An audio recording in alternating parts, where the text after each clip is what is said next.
Hey everyone, thanks for tuning in. This is Jack, and tonight I have some new stories for you. If you enjoy my videos, don't forget to like, subscribe, and share your thoughts in the comments. Now, let's get started.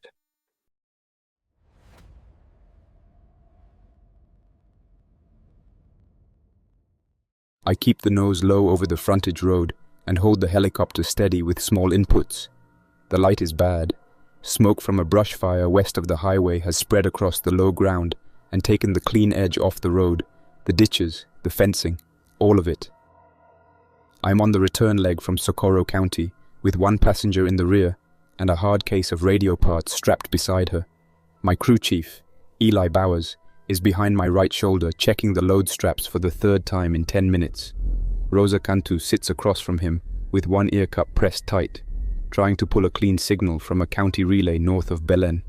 Every channel is crowded. Emergency traffic bleeds into maintenance traffic. County dispatch is stepping on state traffic. Public works crews are asking for road closure clearance on the same bands where med teams are asking for insulin and oxygen. I scan the road, the smoke, the instrument panel, then the road again. One engine gauge twitches. I look back at it. It twitches again. I lean closer to the panel and read it clean. The fluctuation is small, then sharper on the next cycle. I pull a little power, listen, and feel the change through the airframe before the caution tone even fires. It is not a loose light. It is not glare. I tell Eli I want eyes on the intake and he shifts against the harness, braces his hand on the frame, and checks through the side. Rosa stops working the county radio and looks forward. She asks what I am seeing. I tell her engine instability and nothing more. I key the mic and push out a clear status call with our position, heading, and load. The first half gets through. The second half is buried under another crew calling for a landing slot at a school gym near Los Lunas. I cut across, repeat my position, repeat the warning, and ask for a clean answer. Static rolls over the headset, then a tired voice comes back with fragments. I catch nearest suitable, advise souls, and use discretion. That is enough.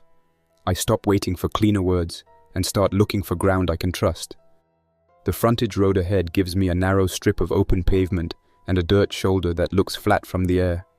I do not like the drainage cut running along the east side, but the smoke is thicker north, and I am not gambling on a longer glide if this engine decides it is done. I tell Eli to secure for a rough landing. He drags a medical cooler under the rear bench, gets a hand on Rosa's harness, and shoves the county case tighter to the cabin wall. Rosa clamps both hands on the frame, jaw set, headset half off one ear. I bleed speed, lower the nose, and hold the helicopter as steady as I can, with the controls starting to feel loose. The skids touch once. We bounce. I settle us again. The left skid grabs at the road edge and the shoulder breaks under the weight. The ditch comes up hard. I haul against the roll, but the berm is loose and the aircraft yaws to the side. The windshield fills with dirt, brush, and the grey blur of the road spinning past the glass. The cabin slams sideways. Metal folds. Loose gear hits the bulkhead. The rotor noise chops down into a rough, grinding scream. Then the whole airframe drops into the arroyo and stops.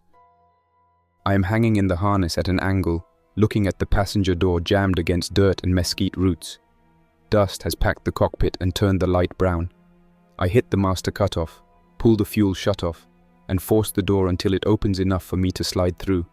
My right shoulder protests the second I put weight on it, so I switch hands, brace on the frame, and crawl out into the ditch. The rotor has stopped. One blade is buried in the bank uphill. The tail boom is twisted. Fuel is dripping from under the cabin and soaking into the dirt below the right skid. I get back to the rear door and yank it open. Rosa is folded against the seat frame with blood down the side of her face. Eyes open, cursing at her harness clip. Eli is pinned where the rear wall has buckled inward. A bent rail is across his lap, and his right leg is trapped below it. He is awake. He sees me and points at Rosa before I say a word. I cut her loose, pull her out by the straps, and drag her uphill until her boots clear the door track. She gets to one knee, wipes blood out of her eye, and says she can move.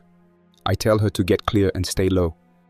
I climb back in for Eli with the trauma pouch and the small tool roll from under my seat. The cabin floor is twisted. The rail over his lap has folded into the seat mounts and pinned his lower body against the wall. I try the obvious first. Seat bolts, frame latch, pry angle under the bent rail. None of it gives me enough. The metal shifts, then bites down again. Eli sucks air through his teeth. Not loud, not dramatic, just one hard pull he cannot stop. He looks at the rail, then at me, then at the fuel dripping out past the torn side panel. He says, "Leave the leg, get the batteries, get the beacon, get the water." I tell him to save it and push against the frame with the pry bar. The rail lifts half an inch, then drops back. He grabs my sleeve and shakes his head. His face has gone pale under the dust. He points under the rear bench and tells me the spare battery wrap is in the green pouch. He points again toward the cockpit and tells me the beacon is behind my seat. I do not want his help. I take it anyway. Rosa comes back to the door, sees the angle of the rail, and says nothing. She reaches past me, takes the county radio case, and holds it outside. Eli keeps his hand on my sleeve until I look at him. Then he says, "Move." I clear the gear fast and ugly. The beacon comes out. The handheld aviation set comes out. The green battery pouch comes out.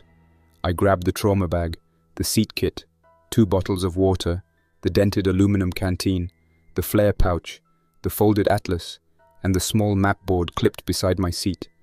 The medical cooler is still under the bench. I drag it free, feel the weight, and know what is in it. Refrigerated insulin packs, cold packs, a narrow line of relief for a school gym north of Albuquerque that is not getting it now.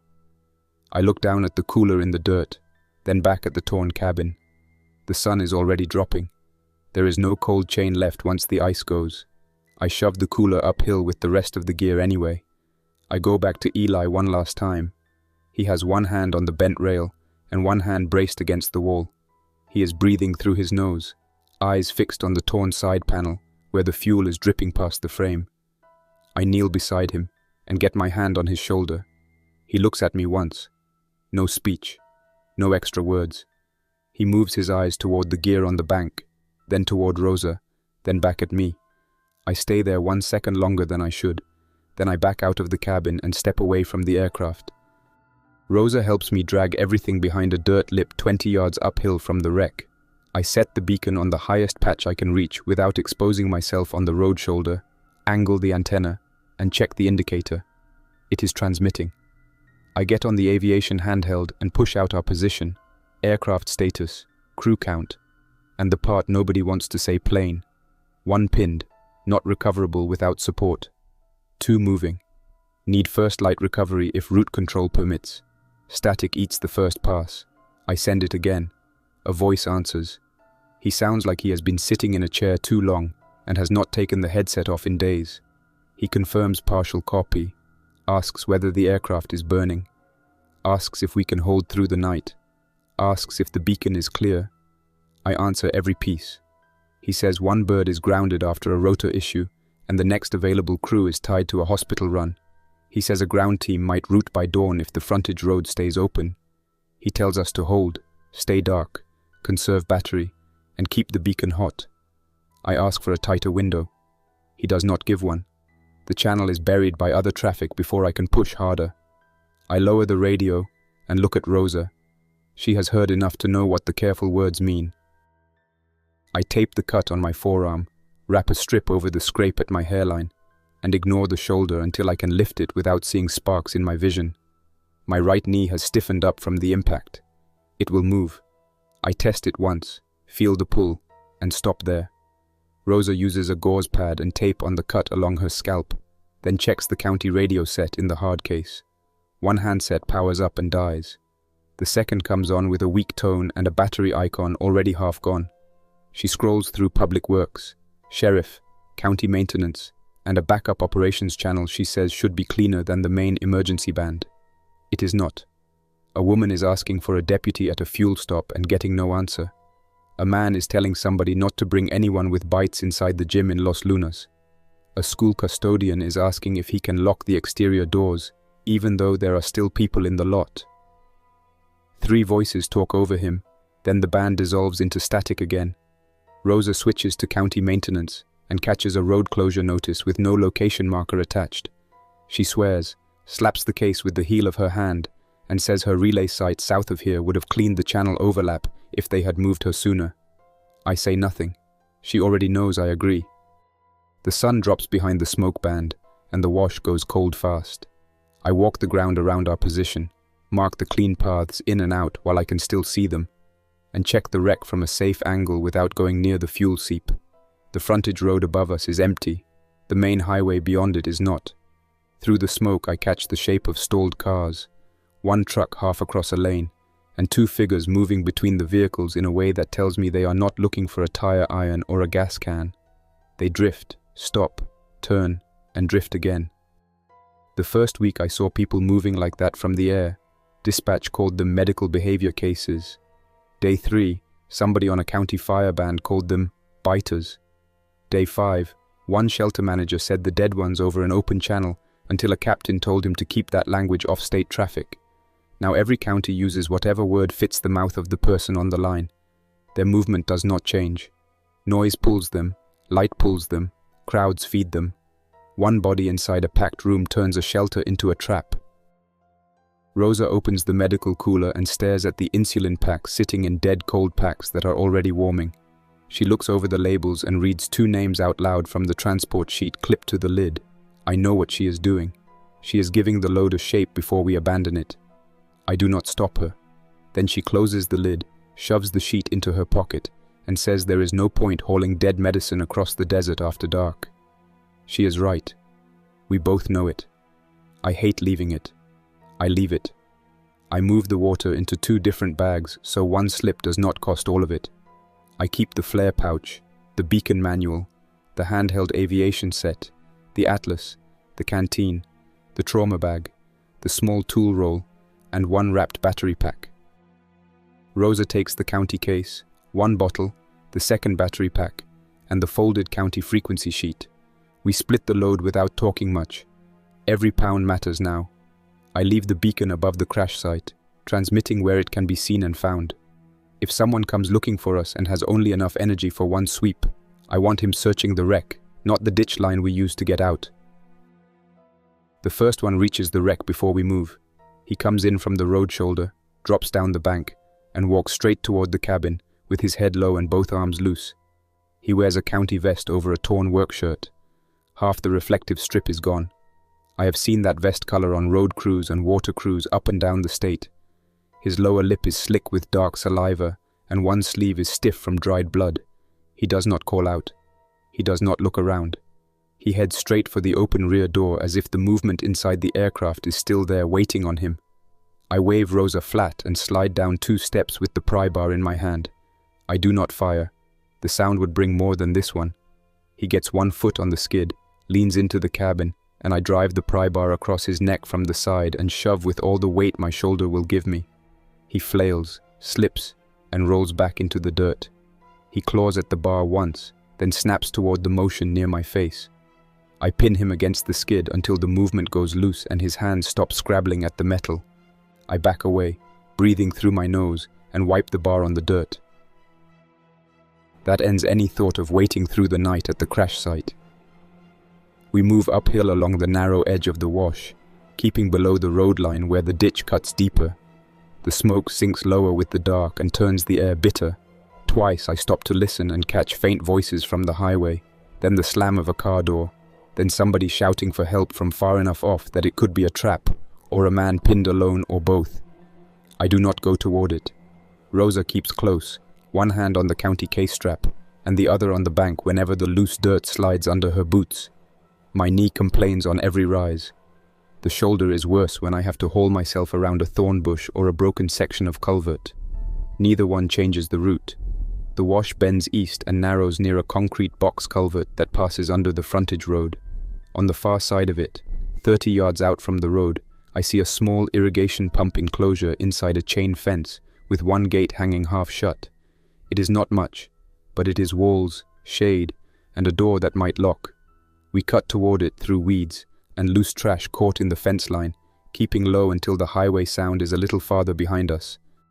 The pump enclosure is a concrete hut with a rusted metal door and a maintenance panel bolted outside under a cracked plastic cover. The chain gate is bent but usable. I slip the bolt cutter from the tool roll into the latch, twist until the corroded loop snaps, and get us inside. The door on the hut is locked, but the hasp is old, and the screws holding the latch plate are loose in the frame. It takes less than a minute with the flat bar end of the pry tool to tear the whole thing free. The door opens into a room that smells of oil, warm dust, and standing water. The pump housing takes up half the floor. There is a shelf with a logbook, 2 empty plastic jugs, a stained pair of work gloves, and 1 flashlight with no batteries. The back corner has enough space for 2 people to sit without touching the machinery. I close the door, slide a broken handle through the inside latch as a brace, and listen. No footsteps outside. No voices. Only the hum of the pump body settling and the far highway noise rolling in and out through the concrete walls. It is the first hardcover we have had since the crash. Rosa checks the lines running into the hut and tells me the pump is dead. No vibration in the feed. No pressure on the old gauge. She unscrews the cap on the empty jugs, sniffs one, and sets both aside. I crack open the logbook and run my finger down the last entries. Service dates, pressure notes, a valve inspection from 6 days ago, a signature at the bottom I cannot place. That tells me crews were still moving through here after the outbreak had already burned past the point where the state was pretending it was a temporary containment issue. Public works held longer than people think from the air. Rosa digs into the county case, swaps batteries between handsets, and finds one usable mix that gives her 10 seconds of signal at a time before the speaker fills with hiss again. She catches a fireband warning about a grass line moving near the frontage corridor south of our position. Then, a sheriff unit cuts in to ask for any available response at a church off a farm road where one subject turned after collapse inside the fellowship hall. The deputy does not say turned the first time. He says, stopped breathing and came back violent. The second time he shortens it. He says turned. No one corrects him. Rosa looks up from the case. We both hear the same thing. The language is done changing. I ration half a bottle between us, then use the last light from the doorway to mark our position on the atlas and on the county map. The direct line north is too exposed, too much highway, too many open stretches, and no promise of clean access to anything useful. Rosa leans over the map and points to a county maintenance annex off a feeder road east of the farming corridor. She says it is a small road and drainage yard, not a full public works depot, but it should have locked storage. Maybe a radio nook, maybe service trucks, maybe water in forgotten cases if the vending contractor did not clear it already. It is close enough to reach by daylight if the roads between us are not blocked with wrecks and drift walkers. I want a straighter route toward Rio Rancho. I do not say the city name out loud at first. I look at the map and do the distance in my head. Too far with our water, my knee, and no vehicle. Rosa watches me do the math. Then she taps the annex on the map and says, 1 step, then the next one. She is right. I fold the atlas, set it under my thigh, and keep the county page open where we can see it if we have to move before dawn. We do not sleep much. Every time the wind shifts, the smoke changes direction and sends the smell of hot brush and burnt plastic through the door cracks. Once, well after full dark, a pair of feet scrape outside the gate and stop near the hut wall. There is no voice, no knock, just a slow drag across the gravel and a wet sound at the door seam. I keep the pry bar in both hands and wait. Rosa has the county radio off to save battery and the handheld aviation set on low volume in her lap. The scrape shifts along the wall, bumps the pump housing outside, then drifts away. 10 minutes later, a second set of steps crosses the gate opening, lighter and faster, then stops when something out near the road makes a sharp metal clang. The steps turn at once and head for the sound. The pattern holds. They do not search. They react. Noise pulls them faster than anything else we have seen. Near dawn, the aviation set spits out half a response from the same tired operator I reached at the crash site. He calls our tail number, gets no answer from the beacon, and then the channel cuts under a hospital call. Either the beacon died or someone shut it off. That tells me the wreck has been found by something. It does not tell me who. At first light I clear the door, check the fence line, and step out into a cold grey morning with dust sitting low in the fields. The smoke has thinned, but the sky is dirty and the sun comes up weak behind it. We move east through a service cut behind the pump site, keeping off the frontage road and away from the obvious lanes where stranded people or infected drift from parked cars. The first hour is slow. My knee loosens once I get heat into it, then tightens every time I have to step over broken pipe or slide down a ditch bank. Rosa walks with the county case slung high and the tool bag clipped to her belt. She does not waste breath. She points when she sees movement. She crouches when she hears engines. Twice we hit the dirt flat and wait while distant traffic rolls across cross streets ahead of us. One truck goes by with plywood across the grille and mattresses tied over the side windows. Another is a county pickup with one rear tire half flat, moving too fast for the road and throwing loose trash into the ditch. Both drivers are focused on one thing only. Nobody is scanning the shoulder for strangers. We pass a gas station near the outer edge of a farm service road. The canopy lights are dead. One pump has been knocked off its base, and the glass front of the store is gone. A pickup sits nose into the ice machine with the driver door hanging open. I circle wide first and watch the lot. No movement inside the store. No figures behind the dumpsters. No footsteps from the service lane. I slip in through the broken window and go straight past the stripped snack racks and the cigarette wall that has already been cleared out. The pumps are useless with no power and no way to draw from the tanks fast. The store shelves are mostly empty. I do not waste time staring at what is gone. I check the back room, the office, the janitor closet. That is where the useful items are. 2 sealed water jugs under a shelf. A ring of backup keys hanging from a nail marked service doors. A paper ledger with route notes clipped under it. Rosa takes the keys and flips through the tags.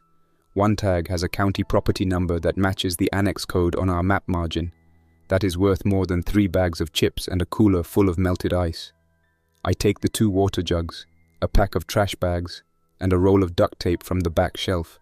Then we leave through the rear service door. The service road north narrows between alfalfa fields and equipment lots.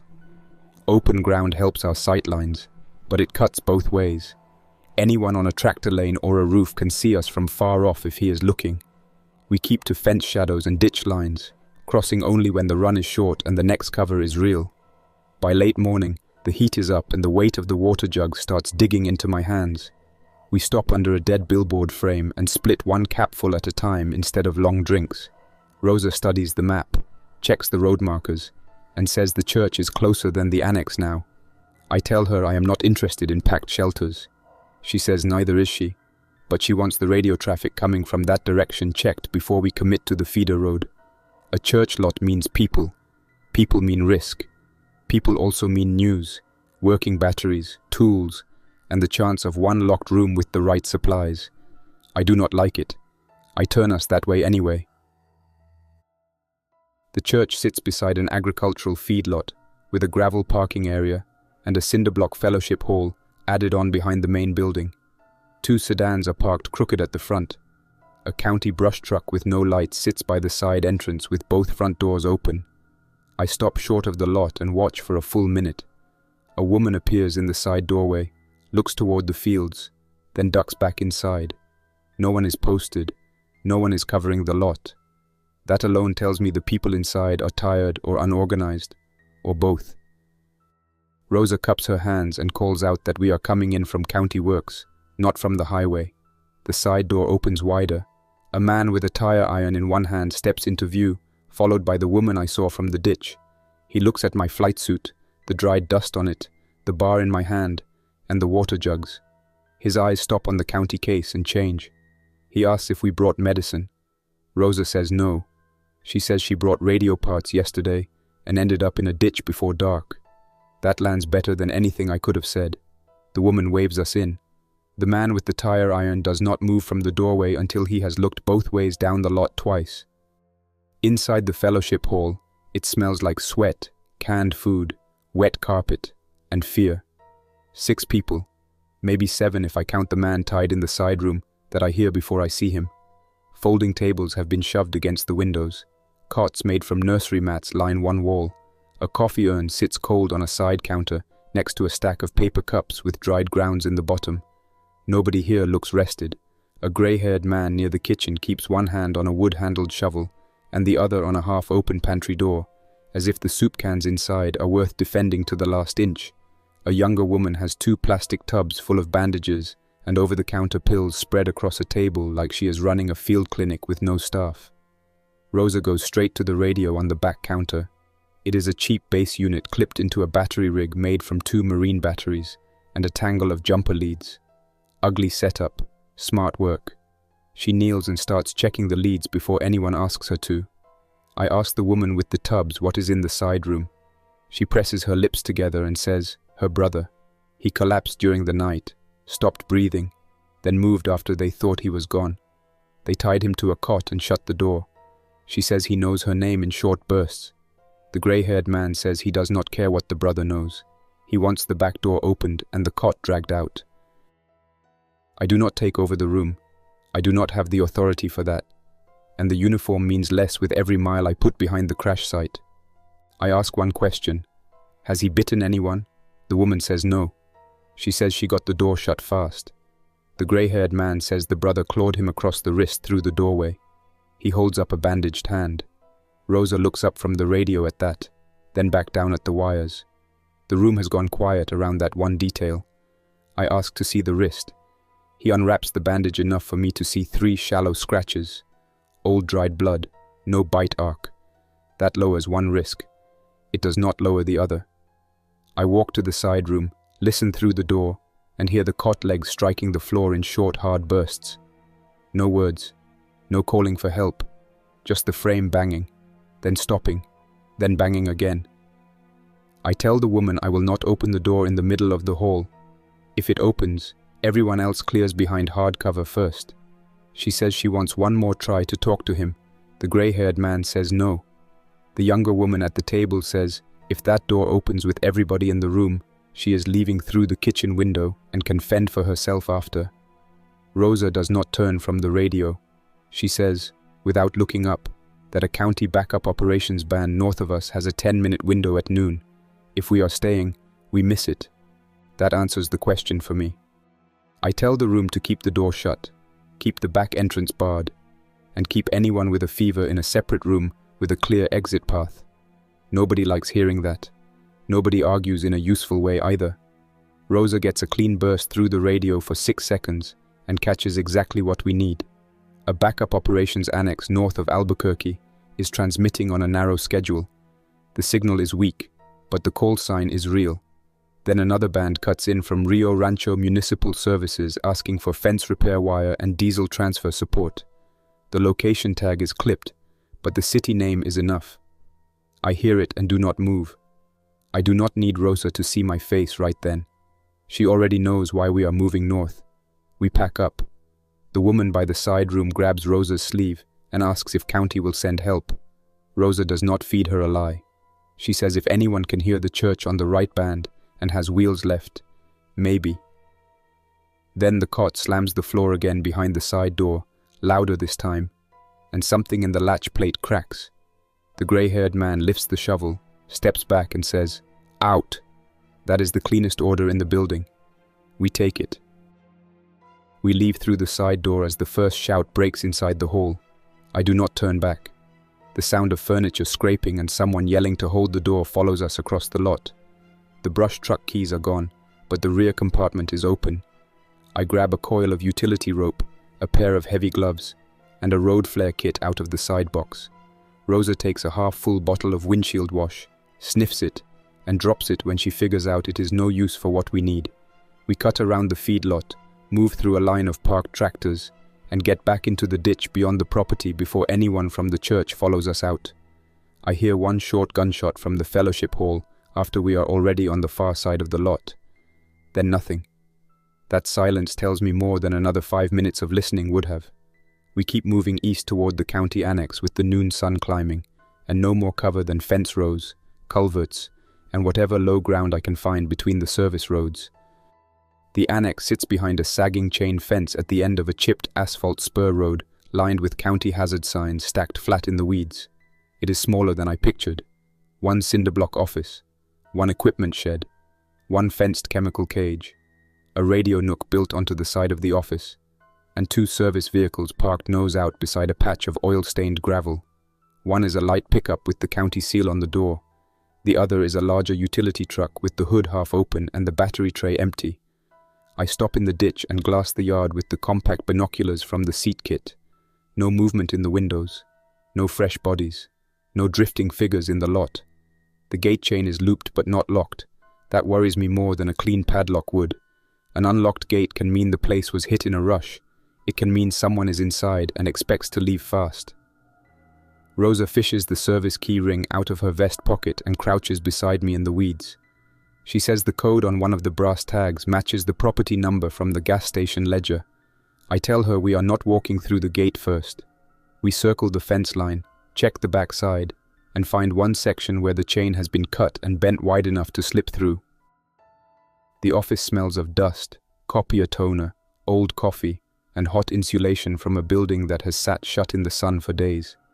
Papers are all over the front desk. A route board behind it has road closure numbers scrawled in red marker, half of them crossed out and rewritten over old notes. The radio nook is alive in the weakest sense of the word. A base set is clipped into a backup power supply the size of a lunchbox. One fan is running in the console cabinet. A green light blinks on a timer. Rosa kneels in front of it and grins for the first time since the crash. Not happy, focused, useful. She pulls the panel cover, checks the leads, and says someone shut the site down in order, not in panic. The set has been left on a narrow send-receive cycle to conserve power. I search the office, then the shed. The good finds are plain and dull, which is how good finds usually look. 2 cases of bottled water in a back closet under road salt bags. A drawer full of AA batteries. A set of paper county maps marked with closures and fuel notes. A first aid cabinet with bandages, eye wash, tape, and pain tablets. The pickup has a dead battery, half a tank, and keys hanging on a hook inside the office. The utility truck is a shell. It will not help anyone today. I pop the hood on the pickup, check the terminals, the cables, the fluid levels, and the belt. Nothing jumps out as fatal. The battery is low, not split. It may take a charge if I can wake it up. The larger truck's tray is empty, but there is a spare battery on a shelf in the shed, dusty and older than I want. I drag it over, clean the terminals with a rag and a flathead, and set it in the pickup long enough to test the ignition. The engine turns once, coughs, then dies. Good sign, not enough. I strip the better battery out of the old emergency light rack inside the office, pair it for a brief jump, and try again. This time, the engine catches, runs rough and settles into a shaky idle that sounds bad but alive. I let it run while I check the dash.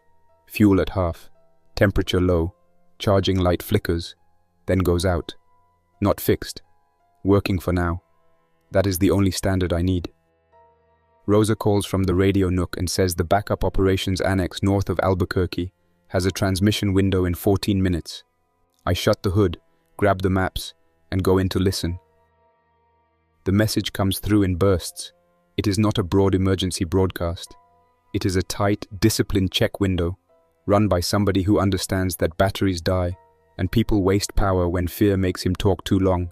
The operator asks for county status from listed sectors one at a time. 3 sectors answer, 2 do not.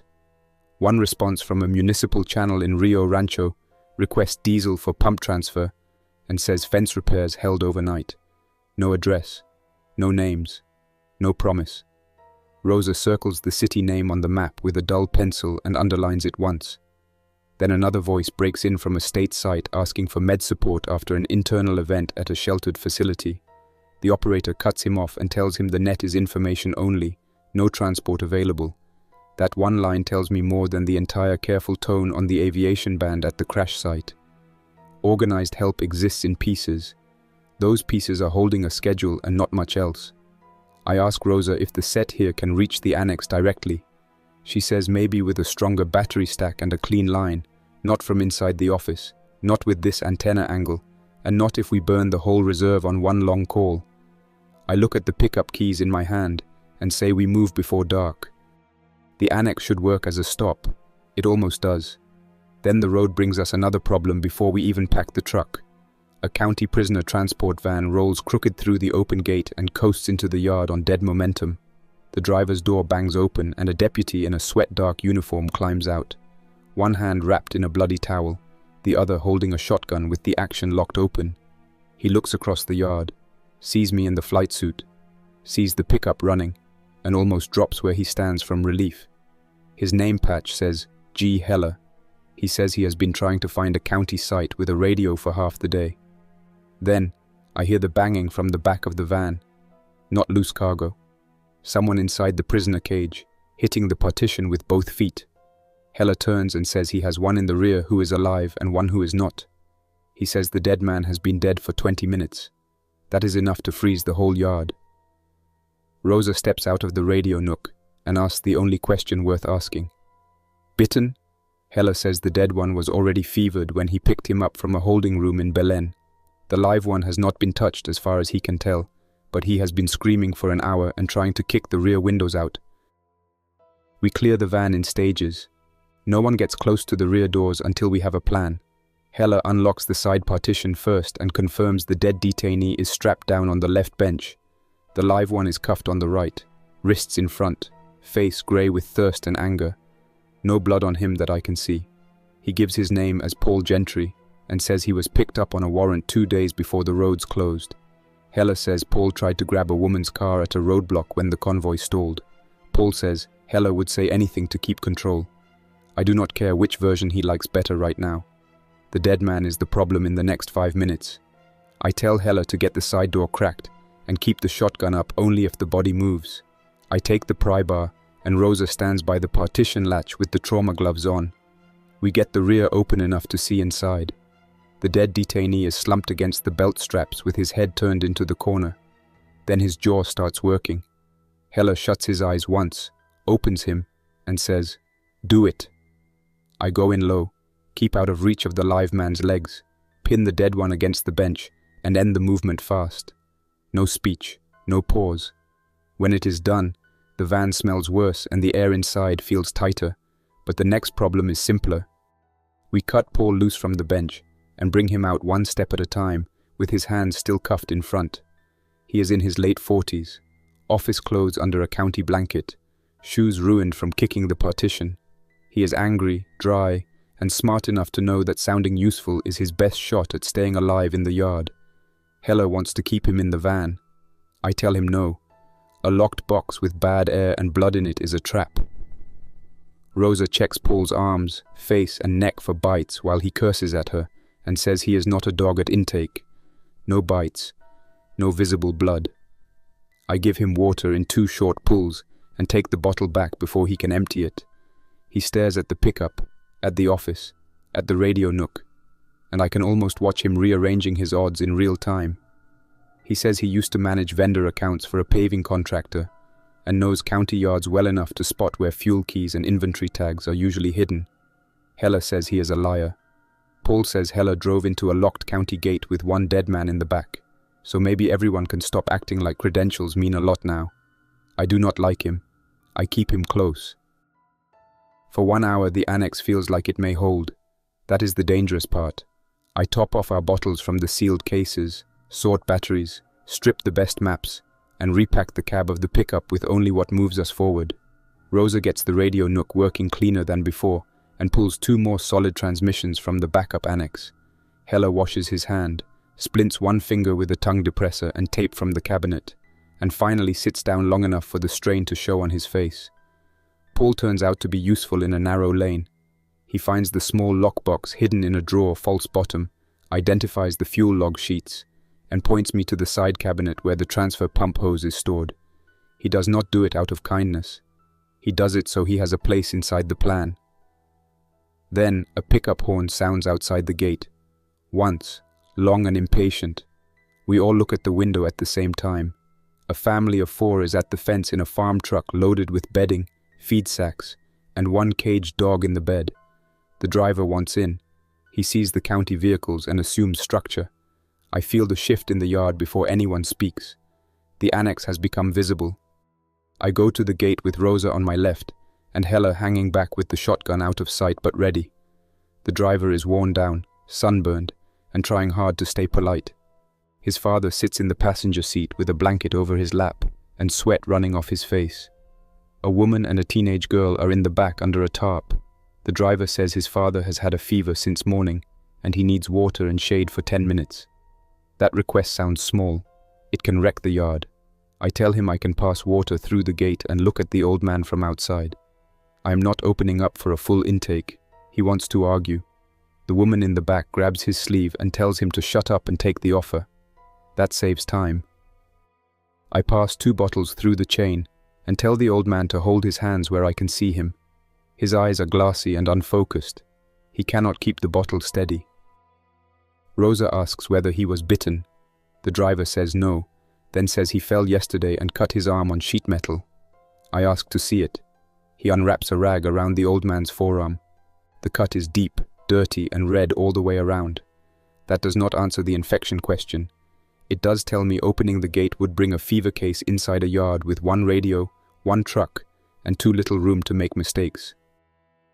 I tell them to park under the cottonwood by the ditch, stay outside the fence, and keep the old man isolated from the others.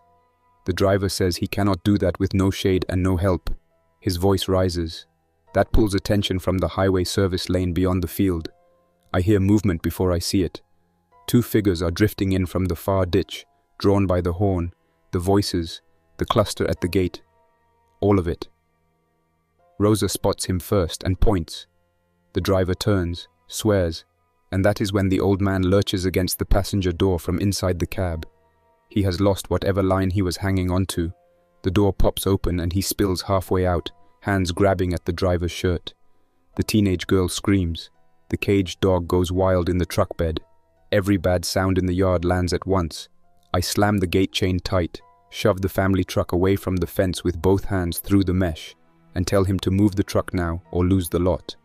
Hela steps in with the shotgun low and orders the same thing with the flat authority of a man who has done traffic control in weather and riots and knows there is no room left for softness.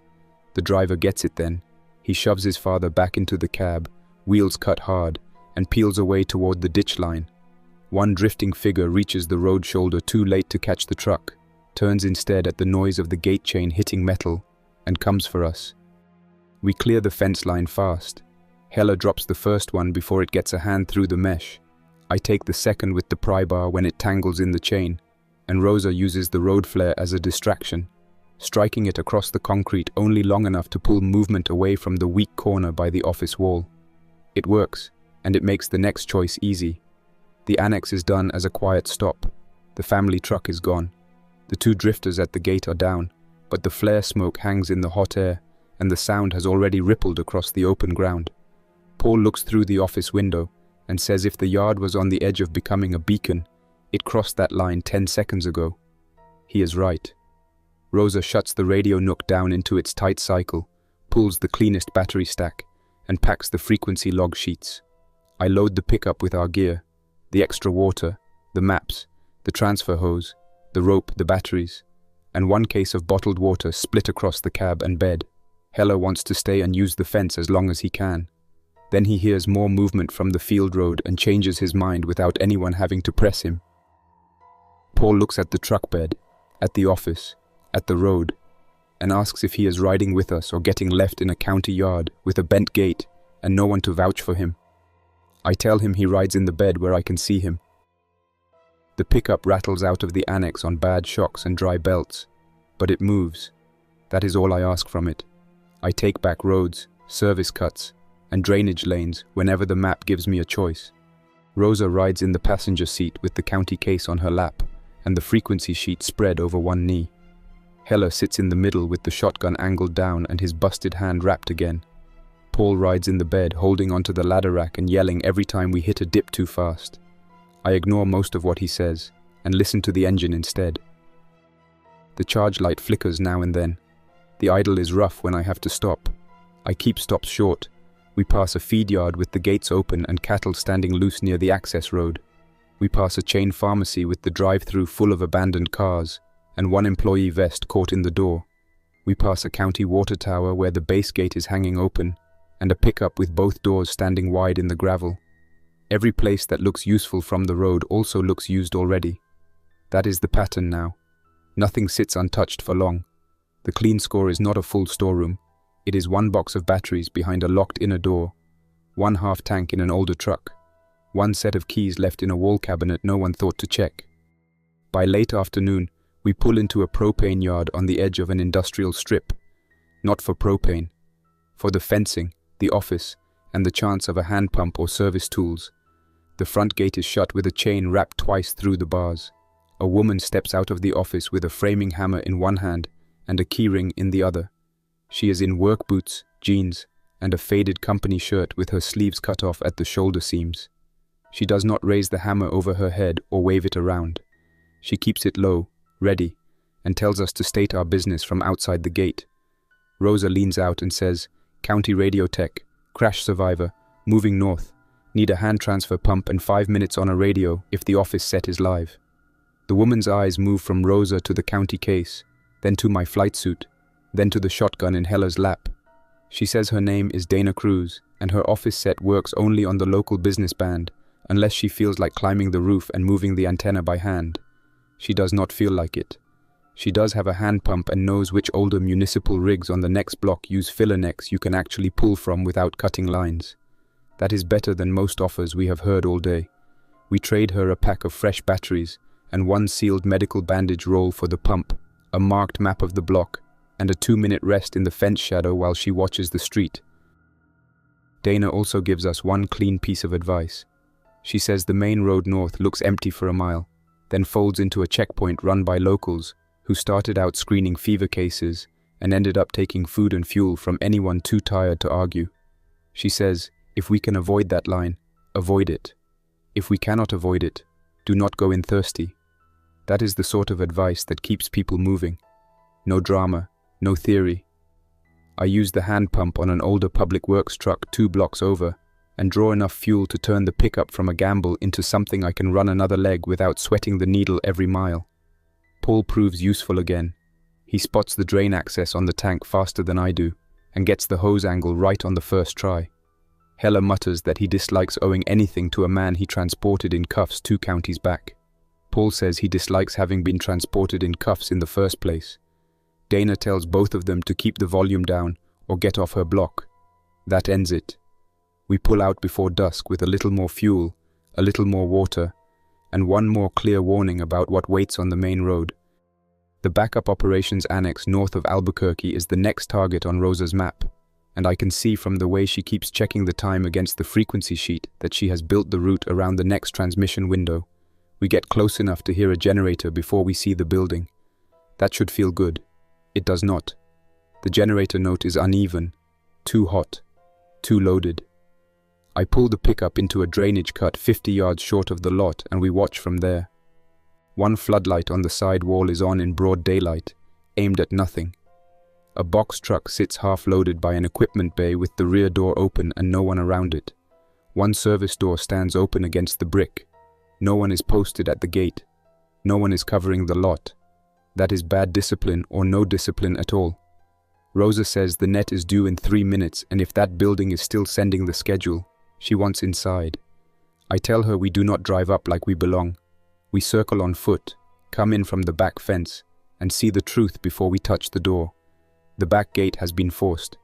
A trail of boot prints and drag marks goes from the loading bay to the dumpster line. Someone bled on the concrete and tried to wash it with a bucket. The bucket is still there. Inside, the annex is running on routine and almost nothing else.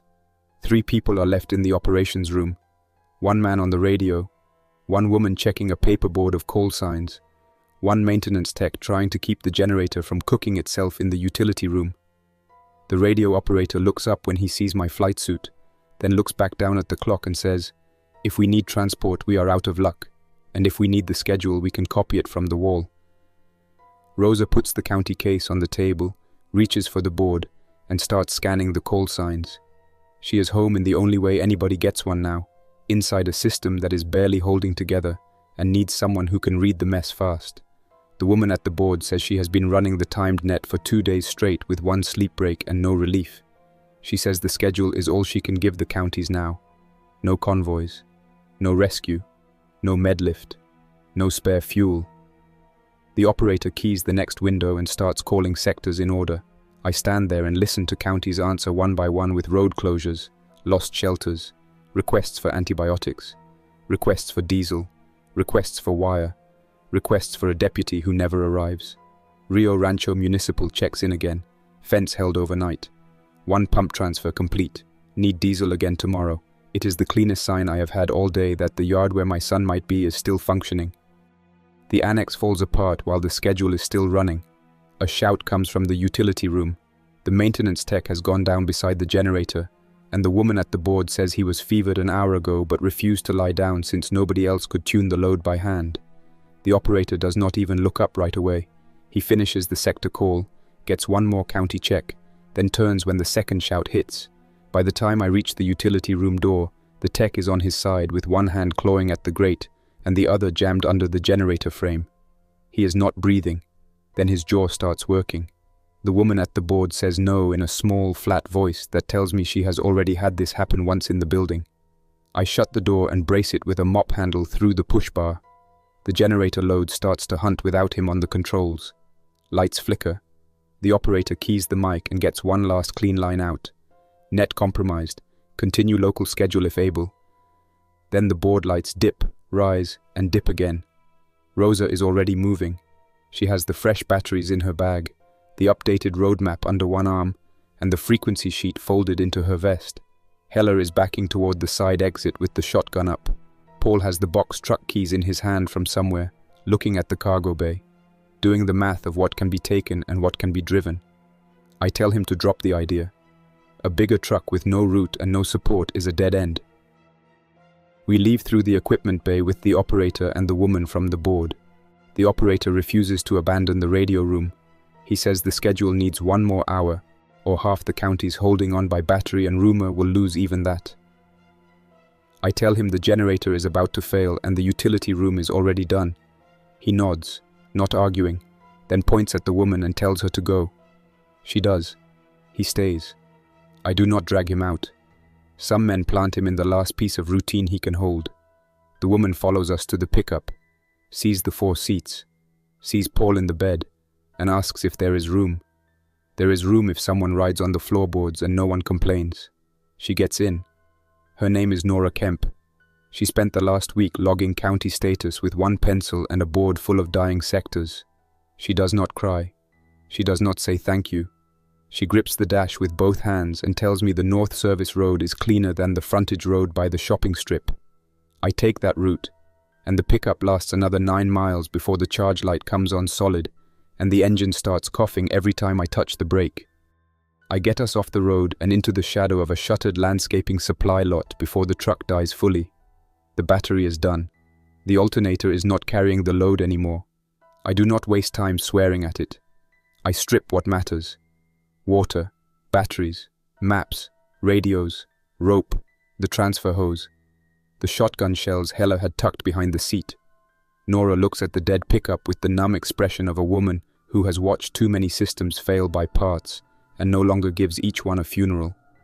Paul asks if we are walking into the checkpoint Dana warned us about. Rosa says, not if the drainage maps are accurate.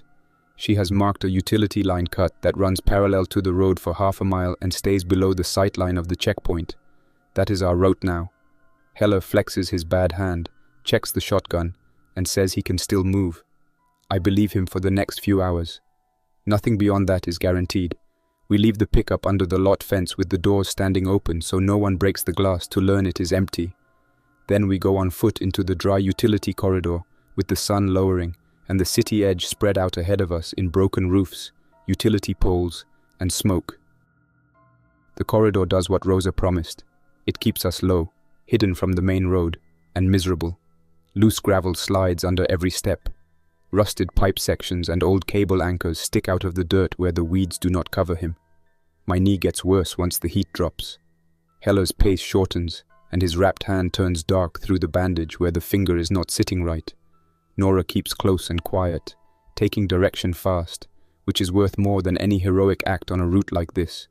Paul complains until the first time I make him take point around a blind bend, and then he learns to save his breath. We stop twice to listen through the brush at the edge of the embankment. Above us, On the main road, engines idle and voices carry. A checkpoint, all right. I hear someone arguing over fuel cans. Hear someone else order the line to move. Hear a woman say her mother is sick in the back seat and needs through now. The reply is not about medicine. It is about surrendering keys first. Dana was dead right. That road is not a passage. It is a harvest line.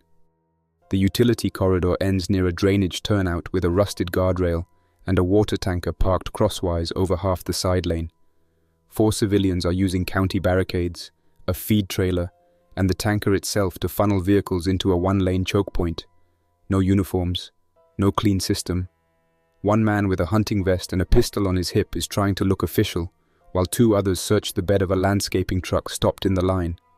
A 4th stands by the tanker valve with a wrench in his hand, shouting that the outlet is leaking again.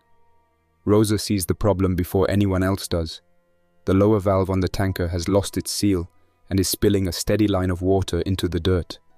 They built a checkpoint around the one resource everyone wants and are too busy taking supplies from passing cars to keep the tank from draining out. That gives us leverage. It also gives me a reason not to turn around and lose the last light in the ditch. Rosa steps out where they can see her hands, lifts the county case shoulder high, and calls that she can stop the leak if nobody points a gun at us. 3 heads snap our way at once. The man with the pistol grins as if he has already decided how this ends. Then he looks at the water pouring into the dirt and changes his tone. We walk into the checkpoint slow and visible. No sudden moves, no speeches. The man with the pistol says his name is Roy Sutter, and this road is under local control for health screening. I look at the feed trailer full of seized coolers, gas cans, and a bicycle and know what his version of screening looks like. He tells us weapons on the hood and all bags open. Rosa says she will fix the valve first or he can watch the tank empty while he keeps making up rules. Roy weighs the choice, then nods toward the leak. I keep the pry bar in hand and low. Hela keeps the shotgun pointed down and close to his leg. The 2 men by the trailer do not like that, but the leaking tanker is winning the argument for the moment. Rosa kneels under the valve, checks the cracked gasket, and asks for rubber sheet, a clamp, and any clean rag. Nobody has the right part. Paul surprises everyone and says the trailer tool bin has a hose clamp that will fit if the rubber backing is cut from the cargo strap sleeve. He is right. I cut the sleeve. Rosa packs the strip into the gap. I hold the plate steady, and she cinches the clamp down until the leak turns from a stream into a slow drip. Roy watches the fix, then looks at the tank, then at us, and I can see the exact second he decides to keep the water and take our supplies too. His man makes the mistake first. One of the trailer searchers recognizes Hela and says the deputy hauled him through Sandoval 3 years ago on a domestic charge. He says Hela broke his wrist during the arrest and he has wanted a turnback ever since. Grudges do not get smaller when the roads fail. He steps in close and reaches for Hela's shotgun. Hela shoves him off with the bad hand on instinct, loses strength halfway through the push, and the man lunges again. Roy turns toward that movement instead of toward us as a group, which is the second mistake. Noise brings the third. One of the stop drivers at the front line slams his door and tries to reverse out of the choke point. He clips a barricade. Metal bangs concrete. Every drifting figure within earshot gets a new target. The first infected hits the rear corner of the feed trailer before anyone at the checkpoint understands how fast the situation has changed. Then another comes over the drainage lip from the weeds. Roy goes for his pistol. Hela gets his shotgun up. I grab Rosa by the shoulder and shove her toward the tanker blindside, while Nora drags the county case clear of the lane. Paul takes the tool bin off the trailer and hurls it into the far ditch to pull movement away from us with the crash of metal on concrete. Good move. Desperate move. It buys seconds. The choke point turns into a pileup of bad decisions all at once. Drivers are pushing forward and backward with nowhere to go. Roy fires once. Hela fires once. One of the trailer men is screaming at the leak instead of the bodies closing in. I see one infected clamp onto Hela's forearm when he swings the shotgun barrel too wide to clear space in the lane. Hela rips free, slams the buttstock into the man's face, who was reaching for his gun, then stumbles back toward the drainage edge.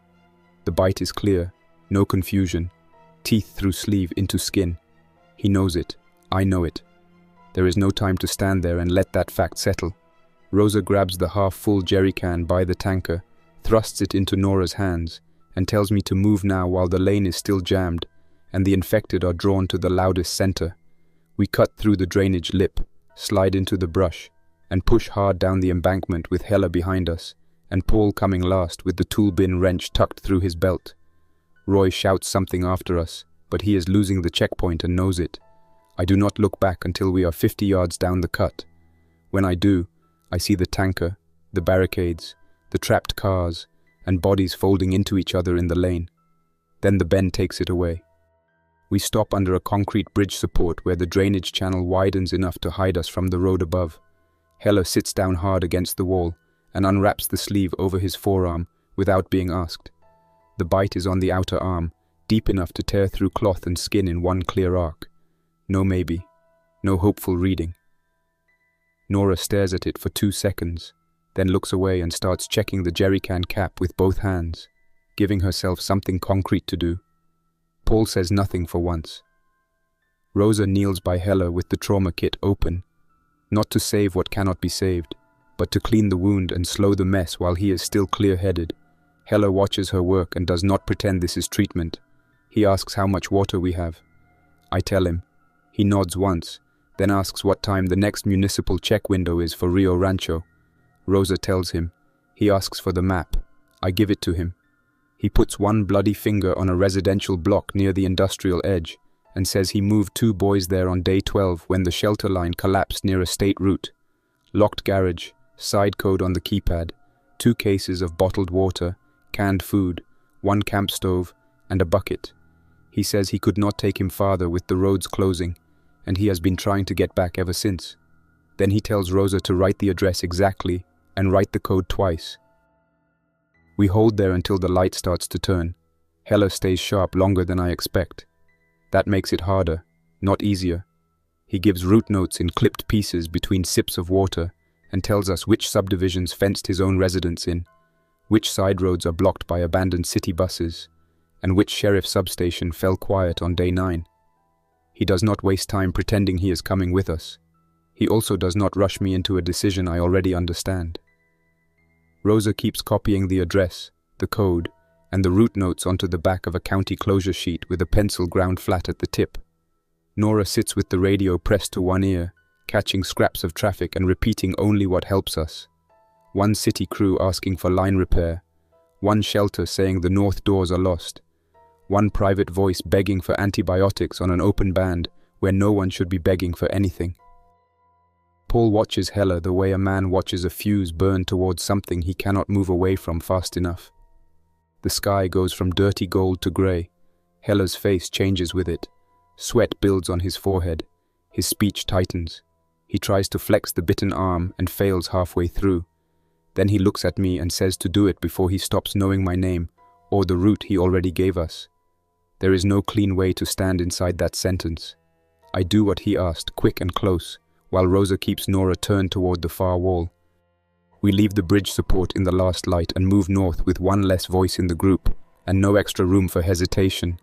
Hela's map notes go into my vest pocket with the address sheet. My son is farther north. The boys in the locked garage are on the way. I do not turn that into a speech in my own head.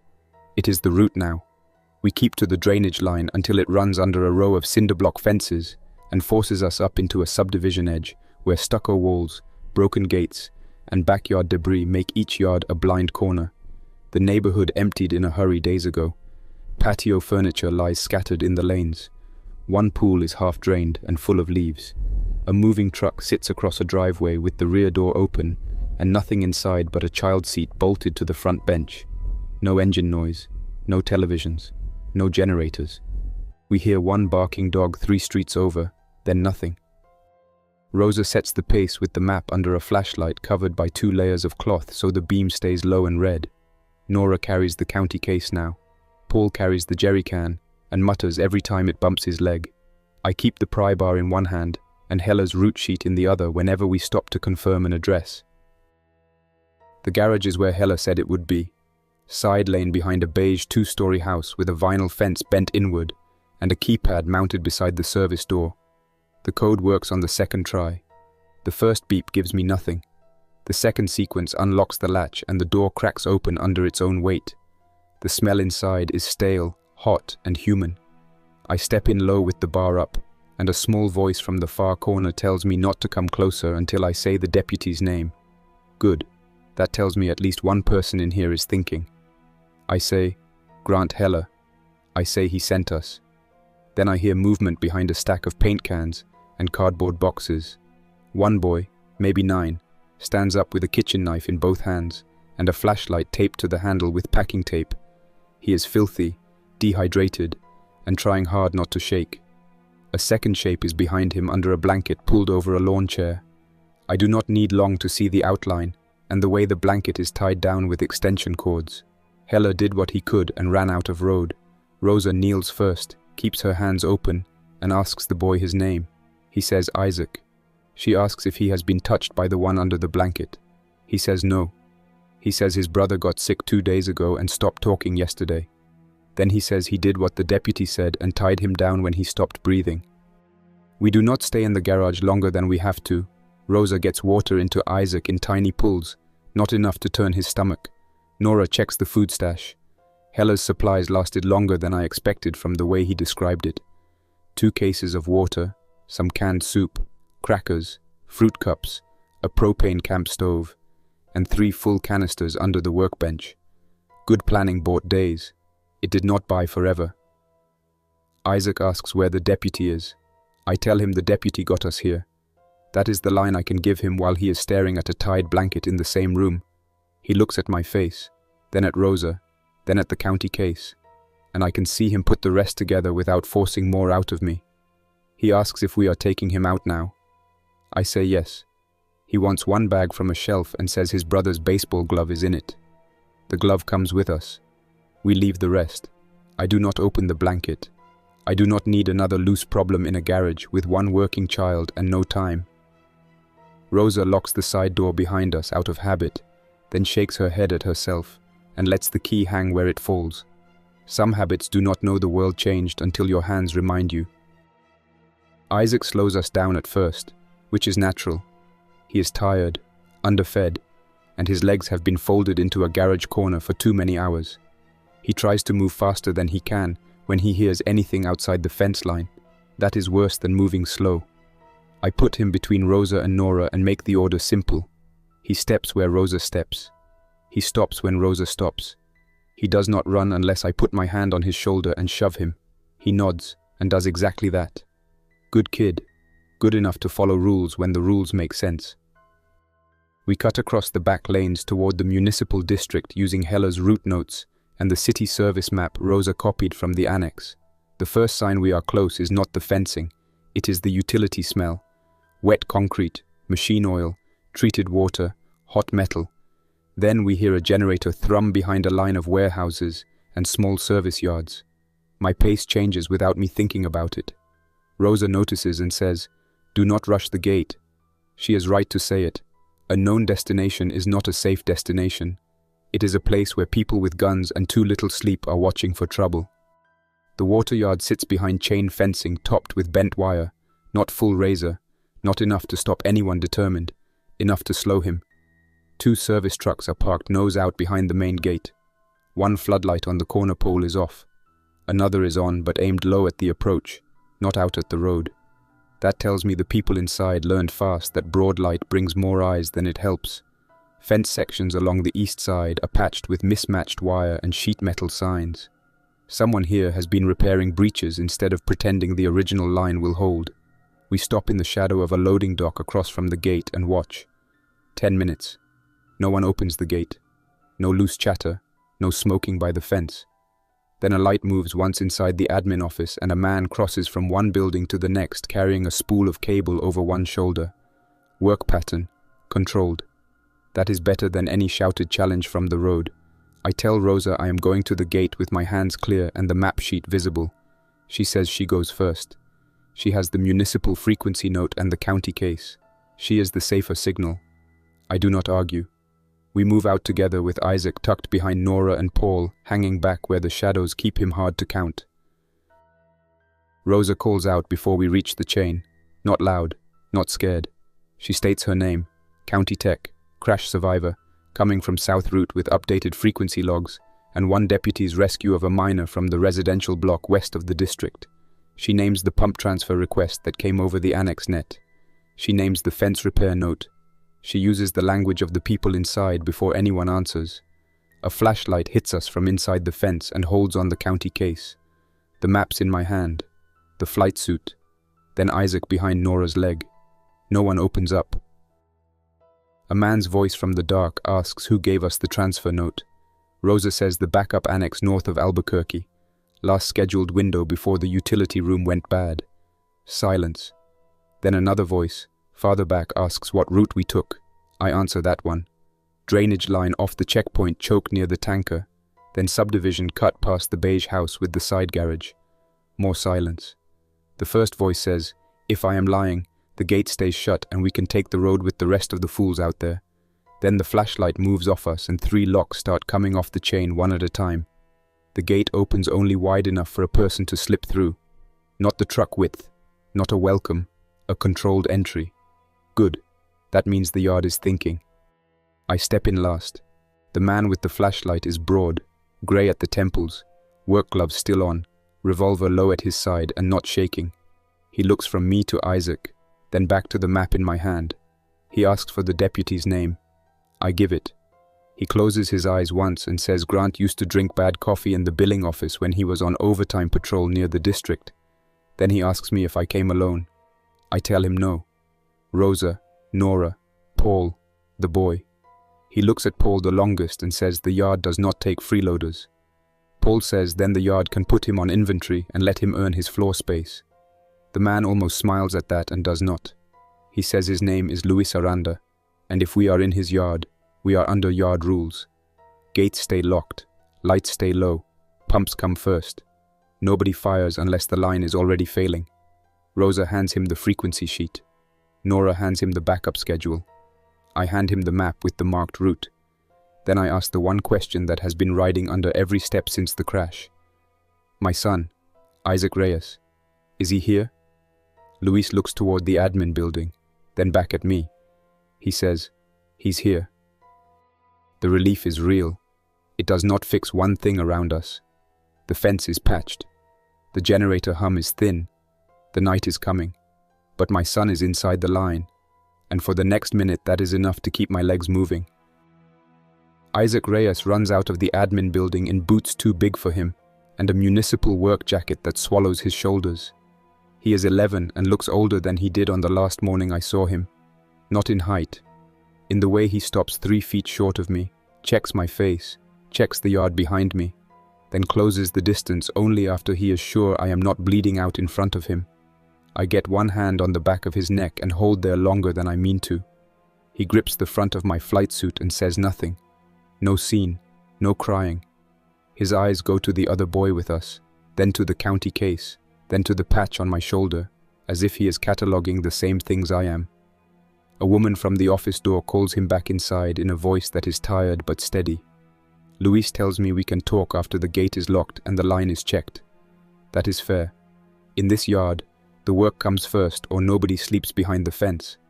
I nod, pick up the water case again, and follow him toward the pump shed, while Rosa already has the radio table in sight. The route brought us here. The night is not done.